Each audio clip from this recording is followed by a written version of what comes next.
Udah? Udah. Udah. Buka ya. 1, 2, 3. Assalamualaikum warahmatullahi wabarakatuh. Perkenalkan, nama saya Rizky Akil Muhaimin.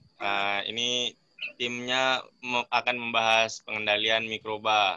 Kawan saya ada Dinar, ada Intan, ada Ani Utia. Langsung aja kita mulai ya. Pengendalian mikroba.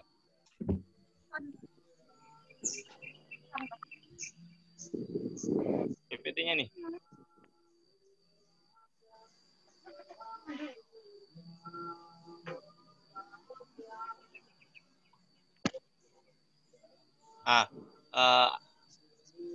Di sini ada 3 poin penting yang dibahas, yaitu tentang pengertian apa sih pengendalian, apa itu antimikroba.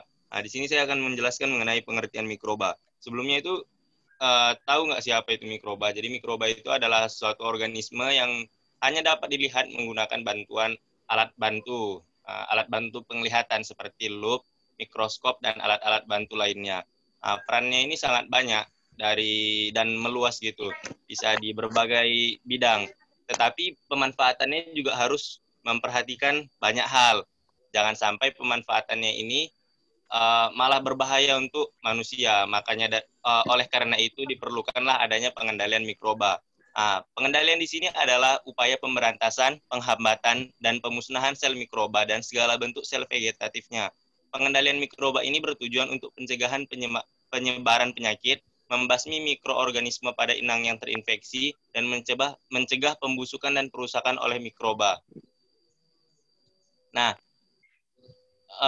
ada beberapa kondisi yang dapat mempengaruhi pengendalian mikroba, seperti suhu, jenis mikroba, struktur fisiologis, dan lingkungan mikroba itu sendiri. Pengendalian mikroorganisme ini atau pengendalian mikroba ini dapat dikendalikan dengan beberapa cara. Bisa diminimalisir, bisa dihambat, atau bisa dibasmi habis dengan sarana atau proses secara fisika ataupun secara kimia menggunakan bahan-bahan kimia. Poin keduanya itu adalah cara-cara pengendalian mikroba. Di sini saya akan membahas mengenai pengendalian mikroba secara fisiknya. Yang pertama itu ada menggunakan panas. Panas dapat membunuh kuman atau mikroba-mikroba ini karena dapat mendenaturasi protein. Jadi proteinnya itu nanti kalau terlalu panas dia bisa hancur sehingga membran selnya itu bisa mati satu persatu. Caranya itu ada 3 dengan panas ini. Ada terminologi thermal kill, yaitu sebuah suhu yang dapat digunakan untuk membunuh suatu mikroba tertentu. Baru yang kedua ada sterilisasi, yaitu proses menghancurkan semua jenis kehidupan mikroba. Ini berdasarkan Murwani tahun 2015, sehingga menjadi steril. Pengaplikasiannya bisa ada 2 cara, yaitu panas kering atau panas lembab. Panas lembab ini lebih efektif daripada panas kering. Panas kering itu biasanya digunakan untuk mensterilkan alat-alat laboratorium. Suhu efektifnya itu ada 160 derajat Celcius selama 2 jam. Alat yang digunakan umumnya adalah oven. Panas kering meliputi 2 cara, yaitu pembakaran atau incernation dan udara panas. Jadi bisa dibakar langsung sampai kena pijar api atau cuman kena udara panasnya aja, atau hot air sterilization. Kalau kena panasnya aja itu kayak oven, tapi kalau misalnya incineration itu langsung dibakar ke apinya gitu.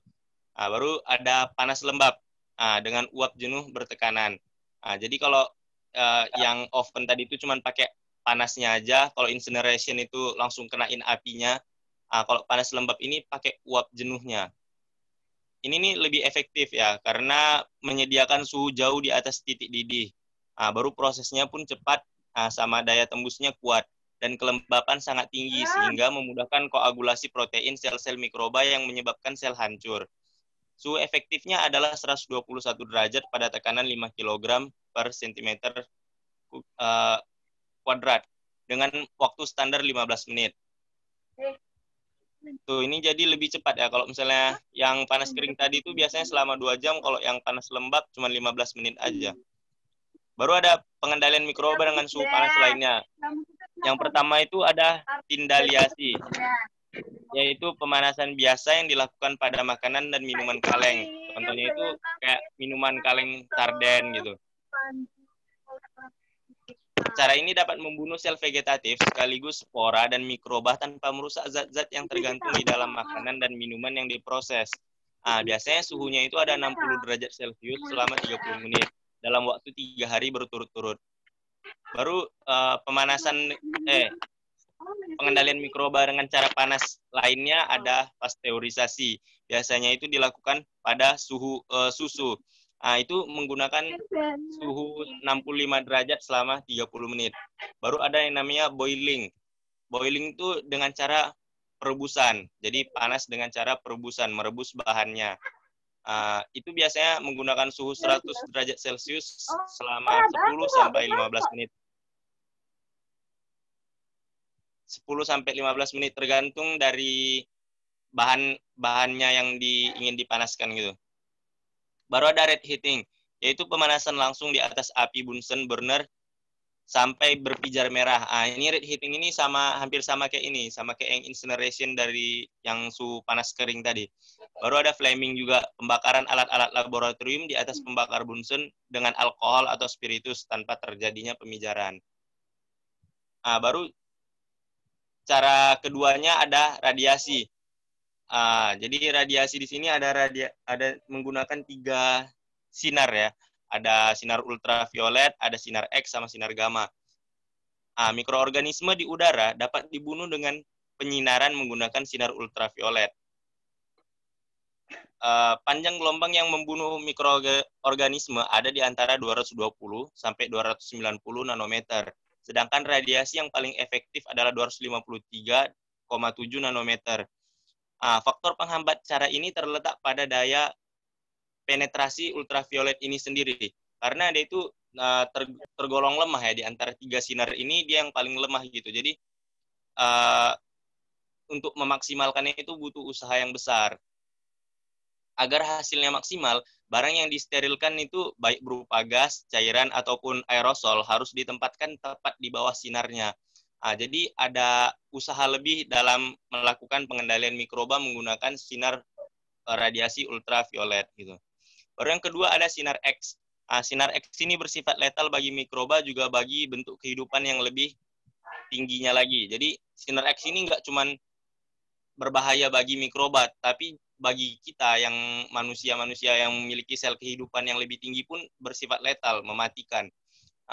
Dia ini memiliki daya dan energi yang tinggi, namun jarang digunakan karena butuh usaha lebih juga untuk melindungi penggunanya. Jadi kita menggunakan sinar X ini selain kita menggunakannya, kita juga harus melindungi diri kita dari sinar ini sendiri. Makanya dari itu sinar X ini jarang dipakai karena terlalu berbahaya, beresiko. Baru yang terakhir ada sinar gamma. Sinar gamma ini dipancarkan dari radio isotop tertentu seperti 60 CO. Mempunyai panjang gelombang pendek sehingga energinya tinggi. Baru daya tembusnya besar dan bersifat letal, sama kayak sinar X. Karena daya tembus serta efek mikrobiosidanya, efek membunuh mikrobanya itu lebih efisien dibandingkan sinar X, maka sinar gamma lebih sering dipakai untuk mensterilkan bahan-bahan yang tebal serta besar seperti kemasan peralatan media atau bahan makanan. Tadi kan cara pemanasan udah, cara radiasi udah. Ini berikutnya ada cara penyaringan. Yang pertama itu ada menyaring cairan. Penyaringan dilakukan dengan mengalirkan cairan atau gas melalui suatu bahan penyaringan yang memiliki pori cukup kecil untuk menahan mikroba dengan waktu tertentu. Jenis saringannya itu ada 4. Ada saringan Fritz. Fritz ini menggunakan bahan saringan dari asbestos. Baru ada saringan Berkevel. Dia ini menggunakan tanah diatomai. Baru ada Chamberlain. Chamberlain ini menggunakan porselen. Baru ada Fritz glass filter. Ini penyaringnya dibuat dari serbuk-serbuk gelas. Baru yang tadi itu menyaring cairan. Baru ada menyaring udara. Jadi pakai apa sih emang bisa nyaring udara? Bisa. Jadi bukan udaranya yang disaring, tapi mikroba di udaranya yang disaring. Jadi menggunakan kapas. Jadi kalau misalnya di laboratorium nih, biasa nengok-nengok alat-alatnya seperti labu atau tabung-tabungnya itu, labu ukur atau tabung-tabung di alat-alat laboratorium itu ditutup kapas. Nah, itu tuh tujuannya itu untuk mencegah agar mikroba tidak masuk ke alat-alat itu. Jadi alat-alat itu tetap steril. Anginnya lewat, tapi mikrobanya nggak lewat ke kapas-kapas itu. Tetapi yang perlu diperhatikan adalah ketika kapasnya itu basah, maka pori-porinya cukup besar untuk ditembus mikroba itu. Jadi harus tetap dijaga. Jangan sampai kapas yang menjadi penyaringnya basah gitu. Karena kalau basah mikrobanya tembus. Sama aja bohong nanti. Penyaringan udah berikutnya ada suhu rendah. Suhu yang cukup rendah dapat menyebabkan metabolisme dan pertumbuhan terhenti. Selain itu, suhu rendah bermanfaat untuk mengawetkan karena mikroba mempunyai kemampuan untuk dapat bertahan dalam keadaan yang dingin. Setelah suhu rendah, berikutnya ada pendinginan. Biarkan beberapa bakteri, khamir, dan kapang yang ditumbuhkan pada media agar dalam tabung reaksi dapat hidup selama berbulan-bulan pada suhu lemari es sekitar 4 derajat Celcius sampai 7 derajat Celcius. Berikutnya ada suhu di bawah titik 0. Bakteri dan virus dapat bertahan pada suhu min 20 derajat Celcius, min 70, dan min 195 derajat Celcius. Pada pendinginan tersebut, mula-mula mikroba ini dapat mematikan sebagian sel-sel maaf guys. Maksudnya itu pada pendinginan tersebut ini mula-mula suhu dinginnya ini bisa mematikan sel-sel tersebut. Namun dalam jumlah yang banyak itu, yang sebagian besar yang bisa bertahan itu tetap berkembang biak. Jadi penggunaan suhu rendah tidak efektif untuk disinfeksi. Jadi bisa pakai cara lain gitu. Baru yang terakhir ada pengeringan. Kenapa sih pakai pengeringan? Karena pengeringan sel mikroba serta lingkungannya dapat mengurangi aktivitas metaboliknya. Jadi ini dapat menghambat si mikroba-mikroba ini. Pada umumnya, mikroba yang bertahan setelah pengeringan bervariasi, tergantung macam mikrobanya, bahan yang dipakai, kesempurnaan prosesnya, dan kondisi fisiknya, seperti cahaya, kelembapan suhu yang digunakan pada mikroba tersebut. Nah, kok ada banyak sih cara-cara mengendalikan mikroba ini? Ya, karena tergantung apa yang jadi media untuk dikendaliinnya itu. Jadi misalnya, apakah yang ingin dikendalikannya itu pada benda mati atau pada benda hidup. Makanya dipakai banyak caranya. Selain cara fisika tadi, berikutnya ada pengendalian mikroba secara kimia yang akan dijelaskan oleh teman saya.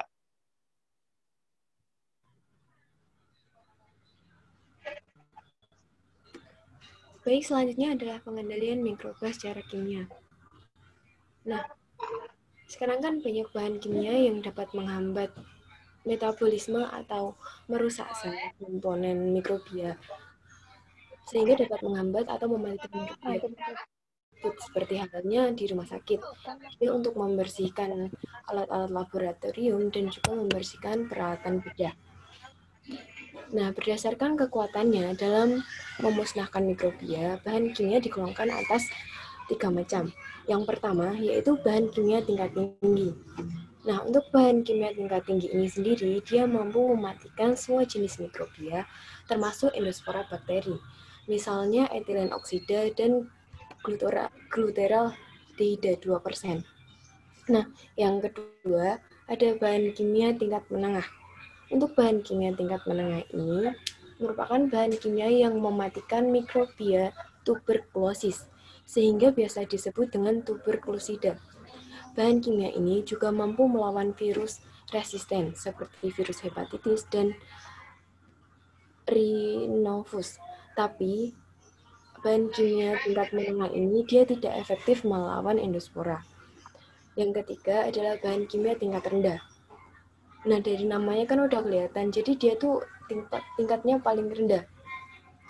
Dia hanya berguna terhadap atau efektif terhadap vegetatif bakteri, fungi, tapi tidak efektif terhadap mikrobakterium tuberkulosis, endospora, spora, fungi, dan virus.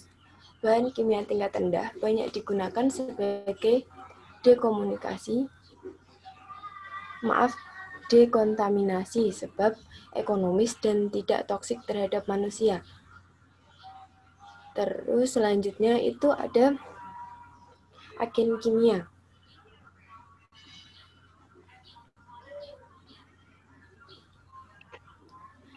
Untuk pada agen kimia ini sendiri, dia terbagi jadi 3 kelompok. Yang pertama, agen kimia yang merusak membran sel. Nah, golongan yang pertama ada golongan sulfaktrans atau yang di dalamnya terdapat golongan anonik, katonik, dan ninonik. Terus selanjutnya ada golongan fenol. Jadi mereka berdua termasuk ke dalam golongan agen kimia yang merusak membran sel. Terus selanjutnya ada agen kimia yang merusak enzim. Di antaranya ada golongan logam yang seperti arsen, perak, dan merkuri. Kemudian ada juga golongan oksidator seperti golongan halogen, peroksida hidrogen, dan formaldehid. Dan yang terakhir itu ada agen kimia yang menyebabkan denaturasi protein. Nah, agen kimiawi ini menyebabkan terjadinya koagulasi dan presepsi protoplasma seperti alkohol, gliserol, dan bahan-bahan asam alkis. Terus selanjutnya ada beberapa, selain yang agen-agen tadi, ada juga beberapa faktor yang mempengaruhi efektivitas agen kimia di dalam mengendalikan mikrobia. Yang pertama yaitu konsentrasi agen kimia yang digunakan. Jadi semakin tinggi konsentrasinya, maka efektivitasnya untuk membunuh si mikrobia ini dia akan semakin meningkat. Terus yang kedua adalah waktu kontak. Semakin lama bahan tersebut kontak dengan bahan yang disterilkan, maka hasilnya akan semakin baik. Terus yang ketiga ada sifat dan jenis mikrobia. Nah, pada mikrobia yang berkapsul dan berspora, dia lebih resisten dibandingkan dengan yang berkapsul dan berspora. Yang keempat ada bahan organik dan ekstra. Adanya bahan-bahan organik dapat menurunkan efektivitas bahan kimia. Yang kelima, ada pH dan derajat keasaman. Nah, efektivitas bahan kimia ini dapat berubah seiring dengan perubahan pH. Seperti itu. Terus selanjutnya ada kelompok utama bahan kimiawi pengendali mikrobia. Yang pertama adalah kelompok fenol dan turunannya. Untuk kelompok fenol ini dapat bersifat bakterisida dan bakteriotik, tergantung pada konsentrasi yang digunakan. Senyawa ini bekerja mendenaturasi protein sel dan merusak membran sel. Nah, aktivitas senyawa fenol ini dapat berkurang sebagai antimikrobia karena penurunan basa, bahan organik, dan suhu rendah pada sabun. Terus yang kedua ada alkohol. Pada alkohol ini ada etanol dan isopranol dengan konsentrasi 70-80%.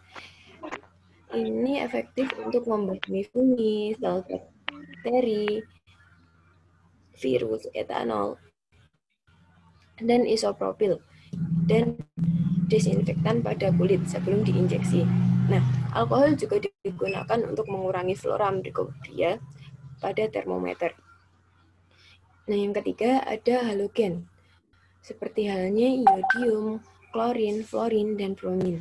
Nah, pada klorin dan iodium, paling luas penggunaannya sebagai antimikrobia. Sedangkan iodium merupakan zat yang paling efektif untuk membasmi bakteri, fungi, dan virus. Nah, larutan iodium ini terutama digunakan sebagai desinfeksi kulit seperti iodium tinkur. Sedangkan klorin sendiri merupakan desinfektan yang paling luas penggunaannya, misalnya dalam proses pemurnian air. Terus nomor 4 ada logam berat, seperti halnya merkuri, pirak nitrat, tembaga sulfur. Nah, logam-logam itu bersifat logam-logam berat, terutama perak. Dalam jumlah amat kecil, dia itu dapat mematikan bakteri. Hal ini disebut sebagai aksi oligodinamik. Nah, perak nitrat paling lama digunakan untuk mencegah infeksi oleh gonopus pada mata bayi yang baru lahir. Penyesuaian yang mengandung tembaga digunakan sebagai fungisida di bidang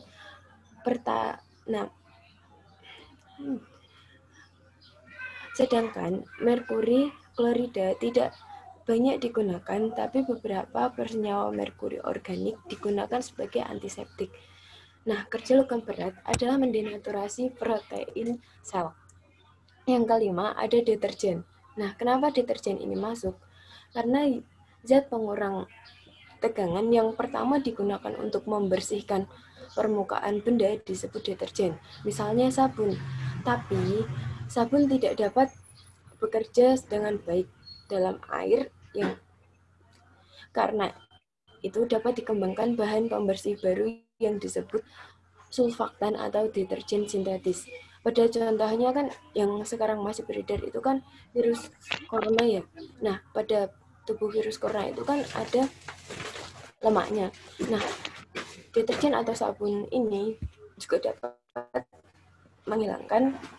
Kenapa dia bisa menghilangkan bakteri COVID ini? Karena di dalamnya kan ada lemak. Nah, salah satunya ada sabun ini. Seperti itu. Selanjutnya, ada antimikroba. Antimikroba adalah zat kimia yang membunuh atau menghambat pertumbuhan mikroorganisme. Antimikroba ini termasuk bahan pengawet kimia dan antiseptik, serta obat yang dapat digunakan dalam pengobatan penyakit menular pada tanaman atau hewan. Antimikroba ini didapat dari sintesis atau berasal dari bahan alam.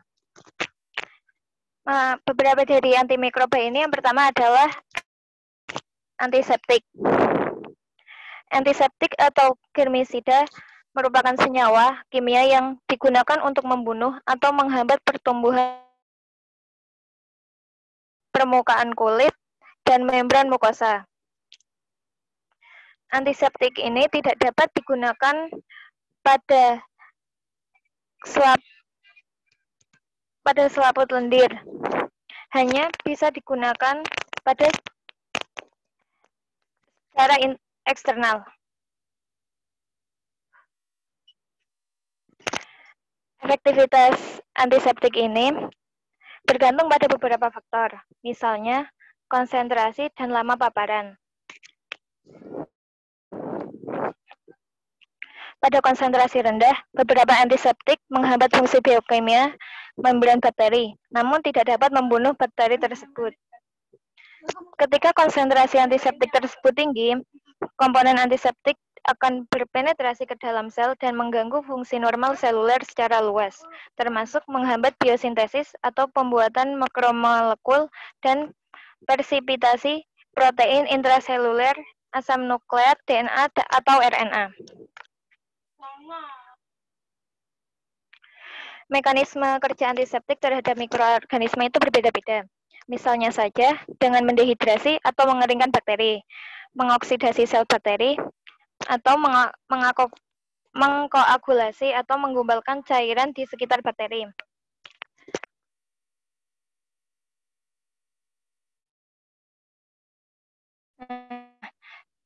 Beberapa contoh antiseptik ini, yang pertama adalah hidrogen peroksida. Hidrogen peroksida merupakan antiseptik kuat namun tidak mengiritasi jaringan hidup.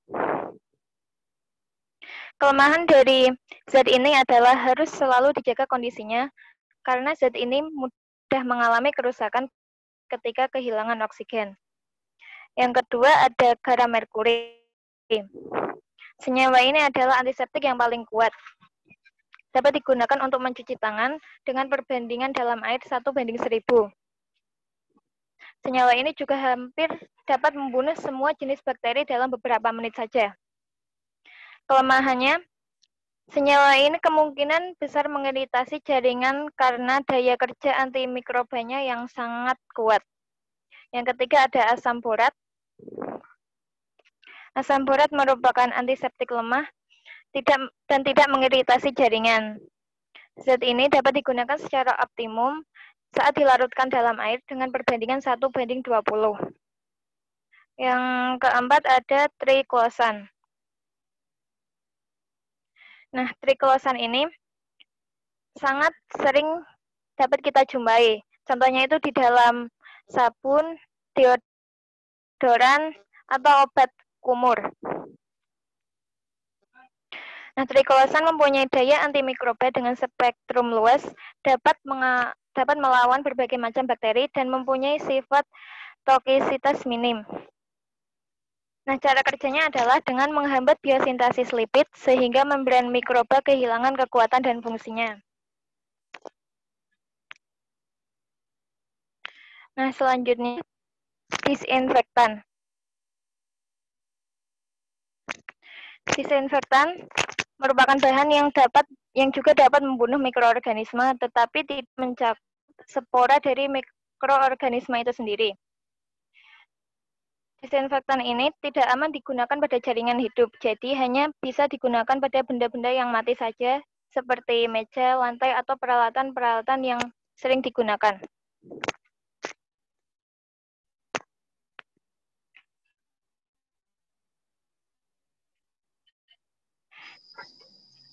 Disinfektan didefinisikan sebagai bahan kimia atau pengaruh fisika yang digunakan untuk mencegah terjadinya infeksi atau pencemaran jasa organik seperti pada bakteri atau virus untuk membunuh dan menurunkan jumlah mikroorganisme yang ada pada benda mati tersebut.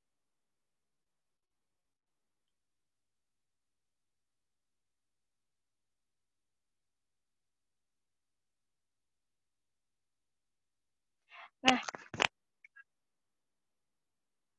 kadang penambahan disinfektan ini dijadikan sebagai salah satu proses sterilisasi pada pembebasan kuman yang ada di lingkungan. Namun, tidak semua bahan disinfektan dapat berfungsi sebagai bahan dalam proses sterilisasi. Contohnya yang pertama, desinfektan di tingkat rendah tidak dapat membunuh virus HIV dan hepatitis B. Contohnya yaitu chlorhexidine, cetrimide, dan fenol-fenol. Yang kedua ada yang disinfektan yang dapat membunuh virus HIV dan hepatitis. Contohnya natrium hipoklorit, kloramin, dan natrium isocyanurate. Disinfektan juga dapat sebagai bahan pengawet.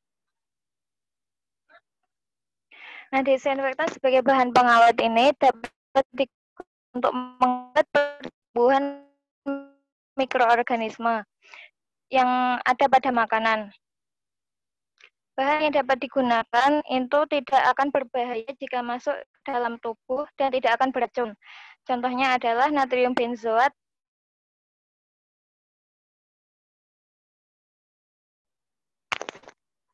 selanjutnya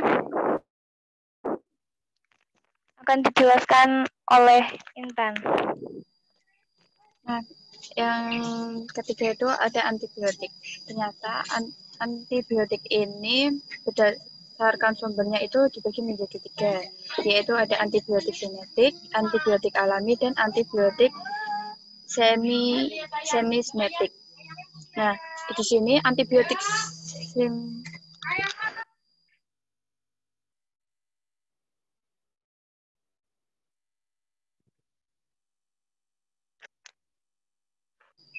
Antibiotik sinetik itu berguna dalam pengobatan penyakit dari mikroba maupun virus. Contohnya itu ada isoniazid, etambutol, AZT, asam nalidiksat, dan chloramphenicol.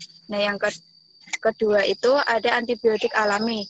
Antibiotik alami ini dihasilkan oleh mikroorganisme yang dapat membunuh atau menghambat mikroorganisme lainnya. Yang ketiga itu ada antibiotik semisintetik. Antibiotik semisintetik ini molekulnya diproduksi dari suatu mikroba yang kemudian dimodifikasi oleh ahli kimia organik untuk meningkatkan sifat, dipatenkan secara farmasi. Peran mikroorganisme dalam kehidupan ini sangat penting. Teknologi mikrobiologis telah memecahkan sekelumit permasalahan manusia. Antimikroba adalah substansi kimia yang dihasilkan oleh bermacam-macam spesies dari mikroorganisme yang dapat menghambat pertumbuhan dan membunuh mikroorganisme lainnya. Sampai saat ini, ternyata sudah lebih dari 100 macam antimikroba yang ditemukan, terutama setelah para ahli menemukan cara pembuatan antimikroba sintetik. Berdasarkan mekanisme kerjanya, antimikroba dibagi menjadi 5, yaitu obat yang menghambat sintetis dinding sel bakteri seperti penisilin, cefalosporin, siklosporin, sikloserin, vancomycin, ristosein, dan basitarin. Yang kedua, ada obat yang mempengaruhi permeabilitas membran sel bakteri seperti polymyxin, colistin, dan obat-obat anti jamur lainnya. Yang ketiga, ada obat yang terutama menghambat sintetis protein bakteri dengan efeknya pada ribosom. Keempat, obat yang mempengaruhi metabolisme asam nukleat seperti rifampicin dan asam nalidikat. Yang terakhir, ada obat antimetabolit seperti sulfonamid, trimotropin, asam amino salisilat, dan senyawa suspon. Nah, dari presentasi ini kita dapat menyimpulkan bahwa pengendalian mikroba dapat dilakukan dengan cara menghambatnya atau membunuhnya. Ada juga pengendalian mikroba secara fisik dilakukan dengan cara membunuh dengan panas, dengan cara radiasi, dengan cara penyaringan, menggunakan suhu yang rendah, cara pendinginan, dengan membuat suhu di bawah titik 0 dan dilakukan dengan cara pengeringan.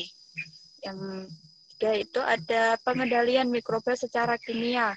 Banyak bahan kimia yang menghambat metabolisme sel atau merusak komponen sel, sehingga dapat menghambat atau mematikan mikroba.